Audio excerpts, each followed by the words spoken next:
ఓం శ్రీ గురుభ్యో నమః. హరి ఓం గం గణపతయే నమః. ఐం సరస్వత్యే నమః. శ్రీ గురుభ్యో నమః.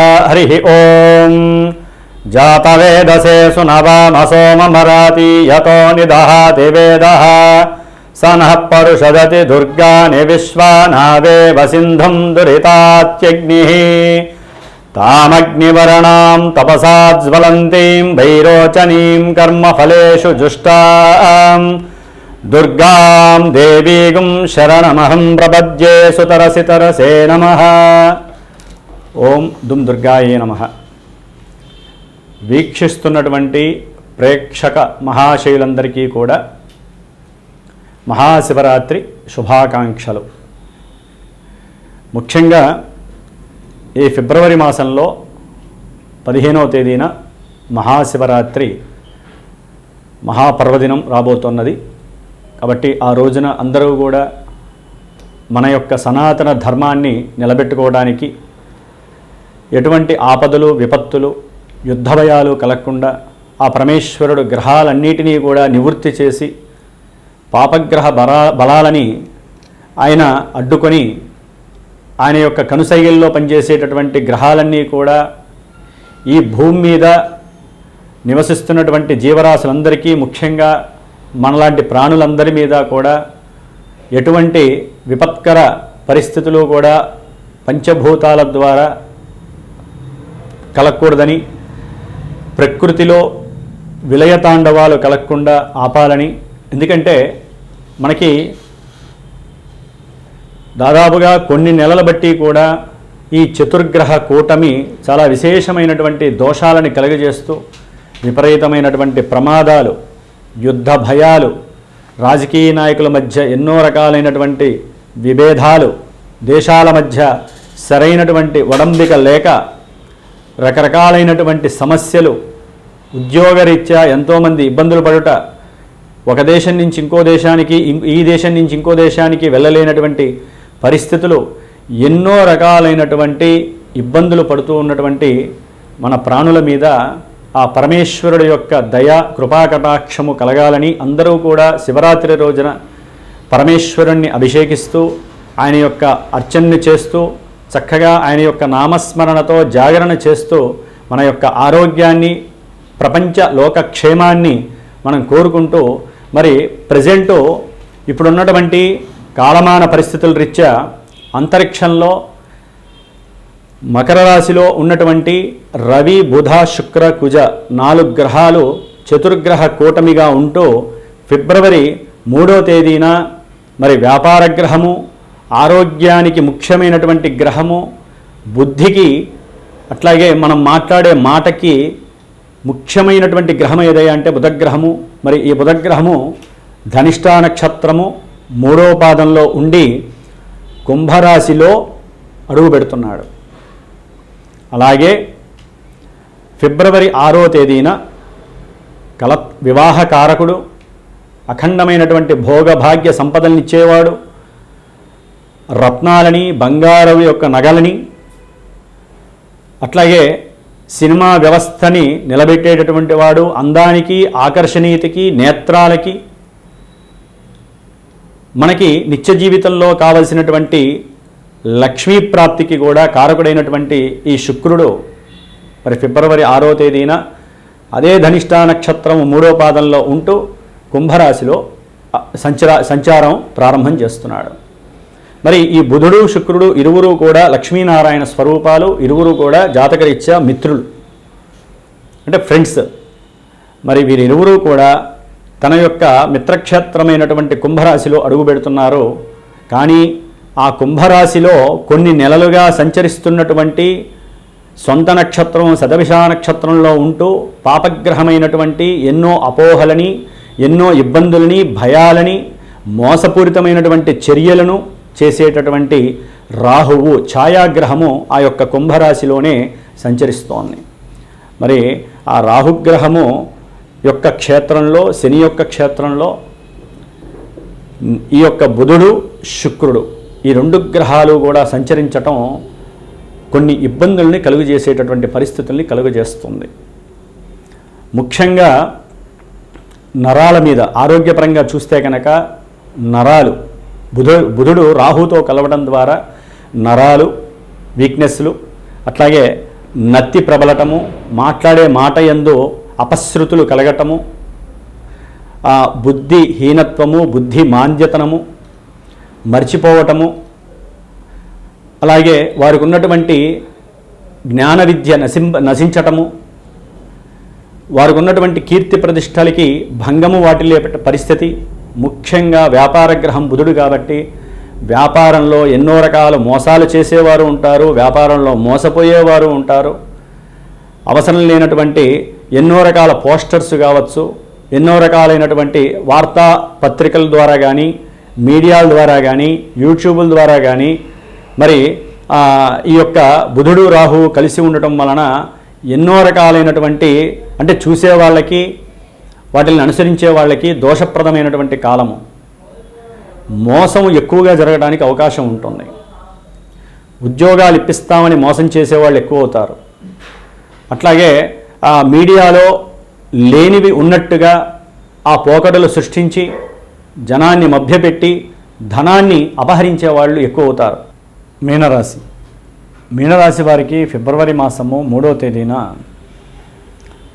చతుర్థ సప్తమాధిపతి అయినటువంటి వ్యాపారకారకుడు, అట్లాగే బుద్ధిని చేతనత్వం చేసేటటువంటి వారు, వ్యాపారంలో లావాదేవీలలో మరి ఎవరైనా వ్యాపారం సరిగ్గా సాగాలన్నా, జనాకర్షణ కలగాలన్నా ఈ బుధుడు మంచి స్థానంలో ఉండాలి, శుభగ్రహాలతో కలిసి ఉండాలి. మరి రాహుతో కలిసి 12వ స్థానం కుంభంలో ఉన్నాడు. ఆయన వస్తున్నాడు ఫిబ్రవరి 3వ తారీఖున. అట్లాగే ధనకారకుడైనటువంటి కలత్రకారకుడు అంటే భార్యాభర్తల యొక్క దాంపత్యానికి కారకుడైనటువంటి వివాహాన్ని చేసేటటువంటి శుక్రుడితో కలిసి రాహుతో కలిసి ఉంటున్నాడు ఆయన బుధుడు. ముఖ్యంగా మీనరాశి వారికి విద్యలో ఎదుగుదల లేక, బుద్ధి పరిపక్వత లేక, వారు అనుకున్నది ఊహించుకున్నది ఒకటైతే అటెండెన్స్ సరిపోక ఎగ్జామ్స్ రాయలేనటువంటి పరిస్థితి కూడా ఈ బుధరాహులు కలుగజేస్తారు. కొంతమందికి ఎగ్జామ్స్ జరుగుతుంది, ఆ ఎగ్జామ్స్ ఫెయిల్యూర్ అవ్వటము అలాంటివి జరగడానికి అవకాశం ఉంది. అట్లాగే చదువుకునేటువంటి విద్యార్థులు కావచ్చు, లేకపోతే మామూలుగా ఎవరైనా సరే బిజినెస్ చేసేవాళ్ళు కావచ్చు, కొంచెం ప్రయాణాల యందు కొంచెం జాగ్రత్త వహించండి. ఆకస్మికంగా ఏదో రకమైనటువంటి ప్రయాణ ఆటంకాలు కావచ్చు, ఆలస్యం కావచ్చు, ప్రయాణాల్లో ప్రమాదాలు జరగచ్చు. ఏం లేదు, పాటలు పెట్టుకొని ఎక్కువ సౌండ్లు పెట్టుకున్నారనుకోండి కార్లలో, లేదా చెవుల్లో పెట్టుకొని మాట్లాడుతూ వెళ్తారు. వెనకాల ఏమొస్తుందో తెలియదు, ముందేముందో తెలియదు, ఎక్కడ స్పీడ్ బ్రేకర్ వస్తుందో తెలియదు. దీంట్లోనే ఆనందమంగా ఉందనుకుంటారు. వెళ్తారు వెళ్తారు వెళ్తారు ఎక్కడో అక్కడ ఏదో సమస్య కలుగుతుంది. కొంచెం ప్రయాణాల యందు జాగ్రత్త. భార్య ఉండొచ్చు, పిల్లలు ఉండొచ్చు, విద్యార్థులు, ఏదైనా బస్ డ్రైవర్ అయితే విద్యార్థులు ఉండొచ్చు. అట్లాగే ఎవరో ఒకళ్ళు రియల్ ఎస్టేటర్స్ వ్యాపారం పని మీద అటు ఇటు తిరుగుతూ ఉంటారు కార్లలో, వాళ్ళని తీసుకొని వీళ్ళని తీసుకొని చూపించడానికి. వాళ్ళు కూడా ఏదో మాట్లాడుతూ ఉంటారు, డ్రైవింగ్ చేస్తూ ఉంటారు, ఇటు తిరుగుతారు అటు తిరుగుతారు, అట్లా చూపిస్తారు ఇట్లా చూపిస్తారు, ముందు మాత్రం చూడరు. ఏదో ఒక జీవి అడ్డం వస్తుంది, లేకపోతే స్పీడ్ బ్రేకర్ అడ్డం వస్తుంది, లేకపోతే ఎదురుకుండా డివైడరో లారీయో ఉంటుంది. కొంచెం జాగ్రత్త వహించండి. డ్రైవింగ్ చేసేవాళ్ళు ఎప్పుడూ కూడా ఒకటి గుర్తుపెట్టుకోండి, డ్రైవింగ్ చేస్తే మీ చూపు అట్లాగే ఉండాలి. పక్కన వాళ్ళతో మాట్లాడుతూ, వెనకాల వాళ్ళ మాట్లాడుతూ, డ్రైవింగ్ చేస్తూ ఇట్లా తిరగటం, డ్రైవింగ్ చేస్తూ కిందకి చూడటం, డ్రైవింగ్ చేస్తూ ఫోన్లు చూడటం, మాట్లాడటం, వినటం, ఇలాంటివి కొంచెం కంట్రోల్ చేసుకోండి. అన్ని రోజులు ఒకలా ఉండవు. మీ మీద మీకు నమ్మకం ఉండొచ్చు, కారుకి దానికి నమ్మకం ఉండదు. అది చేయాల్సిన పని అది చేసుకెళ్ళిపోతుంది. లేకపోతే వేరే వాళ్ళు మనకి అపోజిషన్లో వస్తారు, సమస్యలు క్రియేట్ చేస్తారు. గ్రహ కలయికలు అంత కష్టంగా ఉన్నాయి. ఎప్పుడూ గుర్తుంచుకోండి, ఎవరైనా సరే ఇది గ్రహ కలయికలు ఆ రాశి ఈ రాశి అని కాదు. వాహనాల్లో నిద్ర వచ్చేటప్పుడు ఎక్కడైనా బండి ఆపి పడుకోండి, రెస్ట్ తీసుకోండి. అంతేగాని మేము పాటలు వింటే లేకపోతే సినిమాలు చూస్తూ, ఇప్పుడు కొత్తగా సినిమాలు కూడా వచ్చేస్తున్నాయి ముందు పక్క, యూట్యూబ్లో సినిమాలు పెట్టుకొని చక్కగా వాళ్ళు చూడటం కాదు, ఈ డ్రైవింగ్ సీట్లో వాడు చూడటం ఎక్కువైపోతాం. సినిమాలు పాటలు వింటూ పోతుంటారు హై స్పీడ్లో పెట్టి. నిద్ర పోవాలి కదా, నిద్ర వెళ్ళిపోవాలంటే పాటలు వినాలని, కానీ వెనకాల సౌండ్లు వినపడవు. ఎందుకు చెబుతున్నానంటే 12వ స్థానం నిద్రాభంగము, నిద్రకు భంగం కలిగించేటట్టుగా వీళ్ళు ఏదో ఒకటి చేస్తూ ఉంటారు. బుధుడు క్రియేటింగ్ నేచర్ ఎక్కువ చేస్తూ ఉంటాడు. ఎక్కువ ప్రయాణాల్లోనే జరుగుతాయి. దానివలన భార్యాభర్తల్లో ఎవరో ఒకరికి సమస్యలు రావచ్చు. కాబట్టి కొంచెం జాగ్రత్త వహించండి. ప్రయాణాలు చేసేటప్పుడు అతి జాగ్రత్త లేకపోయినా ఉన్నంతలో ఒళ్ళు దగ్గర పెట్టుకొని పరధ్యాస లేకుండా తృప్తిగా వెళ్ళండి. తృప్తిగా క్షేమంగా గమ్యస్థానాన్ని చేరండి. ముఖ్యంగా మీనరాశి వాళ్ళు. అట్లాగే ఏదైనా గృహం అమ్మేటప్పుడు వ్యాపార రీత్యా కొన్ని లిటిగేషన్స్ మిమ్మల్ని ఇబ్బంది పెట్టే పరిస్థితులు ఉంటాయి. జాగ్రత్తగా ఉండాలి. తన విషయంలో ఇది ఇల్లీగల్ భూమిని, ఇది మీకు సంబంధించింది కాదు, వేరే వాళ్ళకి సంబంధించింది, పక్కన వాళ్ళది అని చెప్పి మీరు తలగా పట్టుకునే స్టేజ్కి తీసుకెళ్తారు. అందుకనే భూములు ఉన్నటువంటి వాళ్ళు కంపల్సరీ నెలకో 2 నెలలకో వెళ్ళి ఎంత దూరంలో ఉన్నా సరే ఆ భూముల్ని చూసుకుంటూ రండి. కన్న తల్లిదండ్రులని ఏ విధంగా అయితే మనం చూసుకుంటామో మనకున్న భూములు కూడా చూసుకుంటూ రావాలి. భూమి మన కోసం ఎదురు చూస్తూ ఉంటుందట. మా యజమాని వచ్చి మమ్మల్ని చూడాలి, నా స్థలంలో వాళ్ళు నిలబడాలి, కూర్చోవాలి, భోజనం చేయాలని. ఇల్లు కట్టకపోయినా పర్వాలా, ఆ భూమిని రక్షించుకోండి. చాలామంది ఈ భూములతోనే సమస్యలు వస్తున్నాయి. చాలామందికి ఆక్యుపైయింగ్లు ఎక్కువైపోతున్నాయి. అది కూడా సామాన్యులు ఆక్యుపై చేయరు. ఒక పొజిషన్లో ఉన్నటువంటి వాళ్ళే చేస్తారు. చక్కగా అంగబలము ధనబలము ఉన్నటువంటి వాళ్ళే చేస్తారు ఈ వ్యవహారాలన్నీ. కాబట్టి జాగ్రత్తగా ఉండండి. వ్యాపారాల్లో నష్టం కలగడానికి అవకాశం ఉంది. పెట్టుబడులు పెట్టడానికి కొంచెం ఆలోచించండి. తొందరపడి పెట్టుబడులు పెట్టకండి. అవతల వ్యక్తులతో కానీ, ముఖ్యంగా భార్యతో కానీ మాట్లాడేటప్పుడు, భర్తతో కానీ మాట్లాడేటప్పుడు జాగ్రత్త. అకస్మాత్తుగా పరిచయమైనటువంటి కొత్త కొత్త పరిచయాల వాళ్ళు మిమ్మల్ని మోసం చేసే పరిస్థితులు ఉంటాయి. ధన వ్యవహారాలలో ఎవరైనా స్త్రీ పరిచయం అయ్యి మిమ్మల్ని మీ నుంచి ఏదో ఆశించే అవకాశాలు ఉంటాయి. మీరు ఏదో ఆశించేసేసి పొరపాటును కూడా ఆ లూప్ హోల్లోకి వెళ్ళారంటే మీనరాశి వాళ్ళు ఇంట్లో వ్యవహారాలు తేడా వస్తాయి. బంధువులు చేదరించుకుంటారు. చేసే వృత్తి వ్యాపారాల్లో డౌన్ఫాల్ ఏర్పడుతుంది. కాబట్టి కొంచెం జాగ్రత్తగా ఉండండి. కంపల్సరీ మీరు బుధ, శుక్ర, రాహుగ్రహాలకి శాంతులు చేసుకోండి. ఈ యొక్క హోమాల్లో పాల్గొనే ప్రయత్నం చేయండి. రోజు కూడా విష్ణు సహస్రనామం చదవండి. దుర్గాదేవి యొక్క కవచం చదవండి. అప్పుడు మాత్రమే మిమ్మల్ని మీరు కంట్రోల్ ఉంచుకొని మీకు వచ్చేటటువంటి ఎన్నో సమస్యల నుంచి మిమ్మల్ని మీరు కాపాడుకునే పరిస్థితులు చక్కగా ఉంటాయి. ఆకస్మికంగా డబ్బు వస్తుందనుకున్నది కూడా కొన్ని కోల్పోయే పరిస్థితులు ఉంటాయి. కాబట్టి జాగ్రత్తగా ఉండండి. విద్యార్థులు మాత్రము విద్యని కోల్పోకుండా గట్టి పట్టుదలతో చదువుకోండి. వ్యాపారస్తులు మాత్రము జాయింట్ వ్యాపారం ముఖ్యంగా స్త్రీలతో చేయడానికి మాత్రము ఇప్పుడు సరైనటువంటి సమయం కాదు.